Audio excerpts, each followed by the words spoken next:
যাদের হাতে সময় কম তারা এইভাবে মাত্র 10 মিনিটে এই ওটসের পোহাটি বানিয়ে ফেলতে পারেন। হ্যালো ফ্রেন্ডস, মাদার কুক চ্যানেলে সবাইকে স্বাগত। আজকে আমি আপনাদের সাথে শেয়ার করব ওটস পোহা। খুব সুন্দর একটি হেলদি এবং টেস্টি রেসিপি। বাড়িতে থাকা উপকরণ দিয়ে খুব চটজলদি আপনারা এই ব্রেকফাস্ট রেসিপিটি বানিয়ে ফেলতে পারেন। ওটসের পোহা রেসিপিটি বানাবার জন্য গ্যাসে একটা ফ্রাই প্যান চাপিয়ে দিয়ে 2 টেবিল চামচ মতো রিফাইন্ড অয়েল দিয়ে দিয়েছি। তেলটাকে গরম করে নিয়েছি। এবার এখানে একে একে কিছু ফোড়ন দিয়ে দেবো। তো এখানে নিয়েছি হাফ চামচ মতন বিউলির ডাল। এই বিউলির ডালটা দিয়ে দিলাম, আর অল্প একটু সাদা সর্ষে, আর অল্প একটু মৌরি, আর দিয়ে দিলাম অল্প একটু সাদা জিরে। সবই আমি এখানে 1/4 চামচ করে দিয়েছি। আর এখানে দিয়ে দিলাম 2টো শুকনো লঙ্কা। দিয়ে ভালো করে এগুলোকে একটু ভেজে নেব। আর দিয়ে দেবো একটু হিংটা দিয়েও একটু ভালো করে ভেজে নেব। খুব সুন্দর গন্ধ বেরিয়ে গেছে। এবার আমি এখানে একে একে কিছু সবজি দিয়ে দেবো। তো এখানে আমি ঘরে থাকা উপকরণে নিয়েছি একটা ছোট্ট সাইজের আলু, একদম ছোট ছোট ডুমো ডুমো করে কেটে নিয়েছি।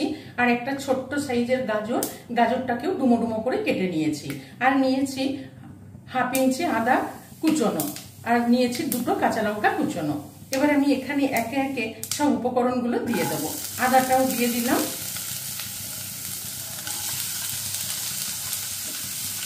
আদাটাকে একটু এইদিকে আলাদা করে ভেজে নেব। আদাটাকে একটু ভেজে নিয়ে এবার আলু গাজরটাকে একটু ভালো করে ভেজে নেব। আপনারা এর মধ্যে আরো কিছু সবজি অ্যাড করতে পারেন। সব একটু নেড়ে নিয়ে এবার এখানে আমি কিছুটা কারি পাতা নিয়েছি, কারি পাতা দিয়ে দিলাম। দিয়ে ভালো করে ভেজে নেব। কারি পাতাটা দিলে খুব সুন্দর একটা গন্ধ আসে। এবার এখানে দিয়ে দেবো স্বাদ মতন লবণ, আর দিয়ে দেবো অল্প একটু হলুদ গুঁড়ো। দিয়ে ভালো করে নেড়ে মিশিয়ে নেব, নিয়ে ভালো করে ভেজে নেব।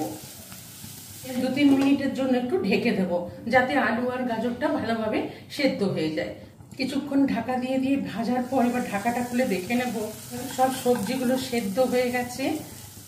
আলু গাজর খুব সুন্দর সেদ্ধ হয়ে গেছে। এবার আমি এখানে ভেজে রাখা কিছুটা চিনেবাদাম দিয়ে দেবো। 2 চামচ মতন ভাজা বাদাম দিয়ে দিলাম। তো আপনাদের কাছে ভাজা বাদাম না থাকলে এমনি বাদাম ভেজে দেবেন। বাদামটা দিয়ে একটু ভালো করে ভেজে নেব। বাদামটা দিয়ে একটু নেড়ে চেড়ে এবার এখানে আমি হাফ টমেটো বীজ ফেলে এরকম পিস পিস করে কেটে রেখেছি, এই টমেটোটা দিয়ে দিলাম। টমেটোটা অপশনাল, আপনারা না চাইলে নাও দিতে পারেন। তো দিয়ে একটু ভালো করে ভেজে নেব। একটু গ্যাসের ফ্লেমটা এই সময় হাই ফ্লেমে রেখেছি। হাই ফ্লেমে রেখে একটু ভালো করে ভেজে নেব, যাতে টমেটোর কাঁচা গন্ধটা চলে যায়। সকালের জলখাবারে একবার বানিয়ে দেখবেন, খুব কম সময়ে তৈরি হয়ে যায়।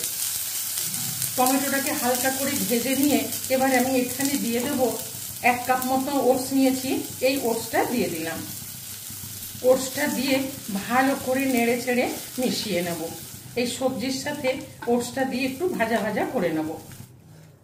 ওটসটা দিয়ে ভালো করে একটু ভেজে নিলাম। এবার আমি এখানে জল নিয়ে নিয়েছি, এরকম হাতে করে নিয়ে আমি একটু করে ছিটা দিয়ে দেবো।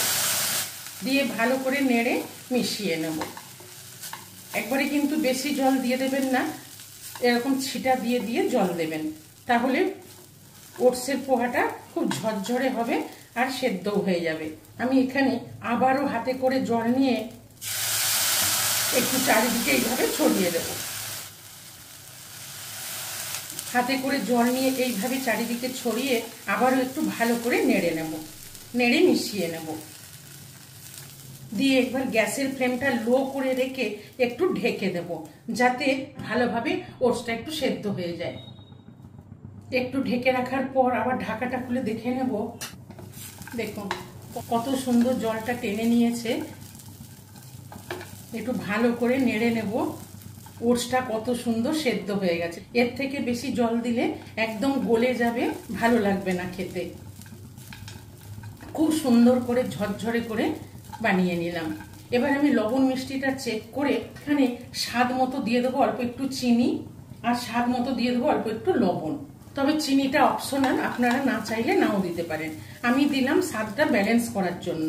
আর একটু জলের ছিটা দিয়ে দেবো, যাতে লবণ মিষ্টিটা ভালোভাবে গলে যায়। খুব বেশি জল দেবার দরকার নেই, কেন কি ওটসগুলো সেদ্ধ হয়ে গেছে। আমি জাস্ট লবণ মিষ্টিটা গলে যাওয়ার জন্য একটু জলের ছিটে দিয়ে হালকা করে একটু ঢেকে রাখবো। 1 মিনিট ঢেকে রাখার পর এবার ঢাকাটা খুলে নেব। দেখুন বন্ধুরা, কত সুন্দর ঝরঝরে ওটসের পোহা তৈরি হয়ে গেল।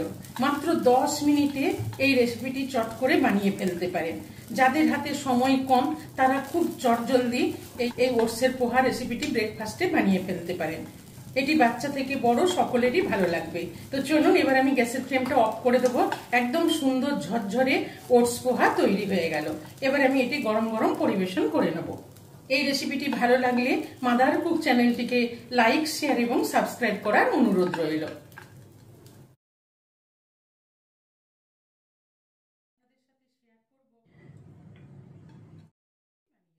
কতটা লোভনীয় হয়েছে, কতটা সুন্দর হয়েছে।